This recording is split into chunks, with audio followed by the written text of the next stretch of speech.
It just so happened, The Life and Times of Alan Brown, Chapter 1. What happens inside a young person when they decide to run away from home? I remember my own first night on the run at around 12 years old. It felt alien being up so late, but I was well prepared with my clothes neatly placed under the mattress and a bag packed, ready to go. Trying to stay quiet, every noise amplified in my head as I filled my school bag with such a foreign cargo and crept towards the front door. There was no way I could close it. The noise would wake the whole tenement. So I snibbed it open. Feeling a flicker of guilt, I pulled it to behind me and slipped down the 5 floors of the blackened sandstone stairwell towards the final obstacle, the clattering, half-hinged downstairs entrance door. What was I feeling? What was I thinking? I was a little scared, but mostly relieved to escape the stifling discipline, the painful beatings that had plagued my life and closed in my future. Relieved to have an open road almost before me, to embrace an adventure, and to hope that somehow this road to nowhere might lead to something more. Slowly, like paint drying, I eased the stairwell door open, straining to take its weight and soften the creaks. Then I was out in the street, the sulphur yellow streetlights casting a strange, quiet glow, shadows of hidden danger lingering at the fringes. The memories of endless tears faded a little. A sense of purpose and hope gripped my young heart as I stepped out tight against those shadowy edges, heading towards freedom. I remember it as if it were yesterday, squinting at the oncoming car headlights reflected in the rain-washed, chilly Edinburgh streets. The sour smell of brewed hops drifting nearby in fleeting wafts. Heading to Portobello on foot, bag slung over my shoulder, I kept up a decent pace to fight the cold, yet it felt as the whole world had opened up to me, that nothing was impossible. An opportunity would come knocking if I could just stick it out. I think I was sensing the call of the open road, taking risks, travelling light. Something new was forming in my green stick fractured character, a rising hope that change could be mine, waiting somewhere just ahead. Memories of Enid Blyton's famous 5 blended with Horatio Hornblower, the Jungle Book, and the echoes of Zane Grey urging me on from the riders of the purple sage. Oblivious to risk, I walked for hours. I did have a plan. If I could reach the outskirts of the city, I could put my thumb out, and I had faith someone would help me make some distance. My mind was fixed, and distance felt like the natural, straightforward goal. The real task was covering that initial stretch before daylight broke. Was I missing my warm bed, or thinking of breakfast, or picturing my family waking up? To my embarrassment, none of that crossed my mind. I was an adventurer, willing to travel as far as needed and endure whatever hardships came, rather than return to an emotional prison, where sterile enamelled gates waited with silent anger, dour, violent, and vindictive. As I walked along the mostly empty streets, I kept clear of the busier main roads and did my best to avoid any lone pedestrians.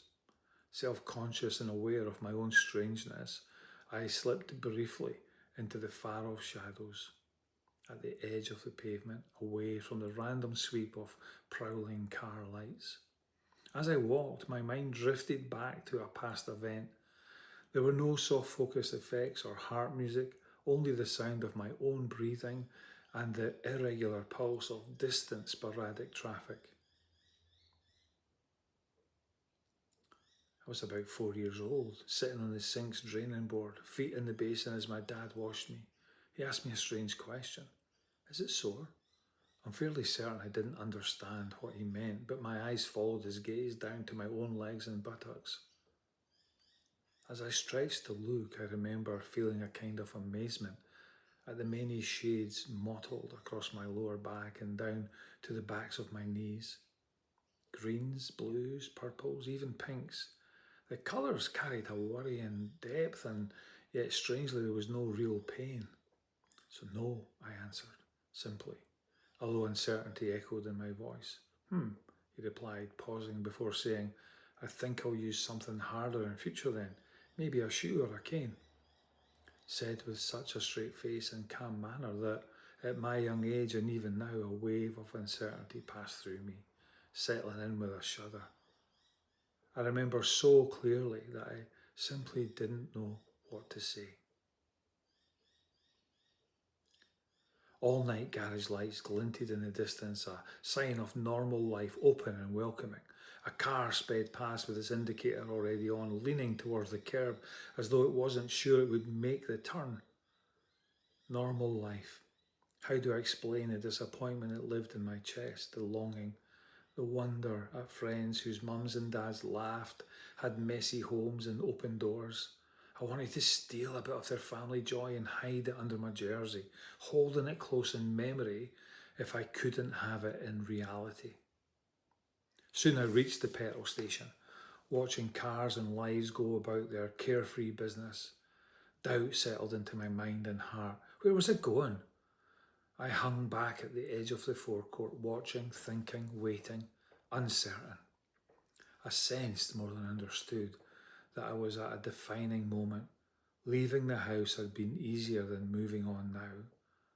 Some sort of reluctance was rising. Something final waited beyond the pumps, somewhere across the far pavement.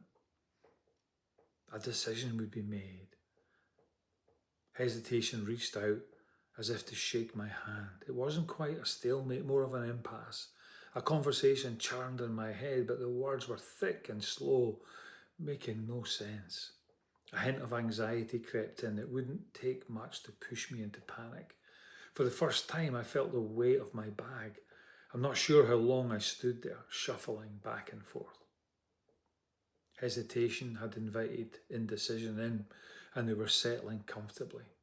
A van pulled up at the nearest pump and a man stepped out to fill the tank. He looked up and smiled at me. I stared back with a faint smile, not wanting to be rude but unfamiliar with the whole situation. When he finished with the pump and locked the petrol camp, he looked my way again and beckoned me over. "Hey son, come over here," I heard. Head down, my eyes fixed on my feet, I walked towards him. "Where are you going?" he asked. In that split second, I decided I was going back. I gave him the name of a street near my home. I think I already knew he would offer me a lift before the words even left his mouth. He went inside to pay and made me come with him. I still wonder if he saw through the half-formed story I told him, even if I can't remember what it was. And he simply wanted to help me get home. Amazingly though, I had walked for hours. It took only a short time before we reached the street. He asked for the exact house number, but I dodged the question and jumped out with a quiet, "Thank you, mister." I headed down the street, nervous. Maybe my parents had woken in the night, seen the open door, and the whole game was already up. Rushing without running, I pressed on towards the stairwell, with a little less concern for noise now. People were up and about anyway. I climbed to the door, still open, house still in darkness. Silently I worked the snib back into place. Once I'd closed the door, then slipped into my room, and like a mime artist put everything back exactly where it belonged before climbing into bed. I knew I had about 10 minutes before the 5:30 alarm would ring and I'd be ordered to get up. It felt like a defeat in some ways, but my heart was singing. Something new had opened up inside me, a possibility. I discovered a potential escape route, and although I hadn't used it fully, it now existed in my mind. I had no idea, of course, that future journeys would last much longer and take me hundreds of miles, but I sensed there were adventures ahead, experiences that would reshape my world.